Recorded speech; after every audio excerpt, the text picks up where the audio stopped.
There is a student discount for Amazon Prime, and there's actually a free 6-month trial to start Amazon Prime for students.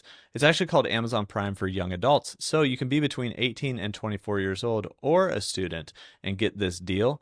And if you aren't between those ages, you actually can still get free 30 days of Amazon Prime, and I'll show you a 50% off Amazon Prime, depending on if you qualify for that as well. So we'll take a look at this page. There's a link in the description down below that will take you straight to this page right here, which is basically the Amazon Prime for students or for young adults page. You get 6 months free for $0 as long as you're between 18 and 24 years old, or if you're a student, just click through and then try Prime for young adults right here. You also get 5% cash back, which is pretty cool that you don't normally get on Amazon Prime. And there's a lot of other offers like Prime Video, free food deliveries, etc.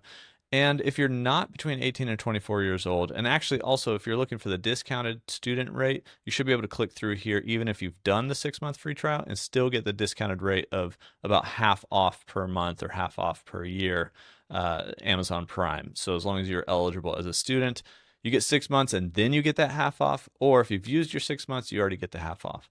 Now, if you're not between 18 and 24 years old, then you've got a free 30-day trial here on the same page. And if you scroll down a little bit, you'll see here at the bottom the different plans that you can choose from. And you'll also see Prime Access. Prime Access is if you receive government assistance or if your situation meets the criteria, you actually can get Prime, Amazon Prime for 50% off, which is a huge discount. I don't think most people know about that, even do qualify for it. So you could try Prime Access free for 30 days and then also just pay half off. That's kind of just a generic discount for Amazon Prime. So that's where you can get your Amazon Prime student discount. Link in the description down below. Hopefully you guys get 6 months free of Amazon Prime for those who qualify.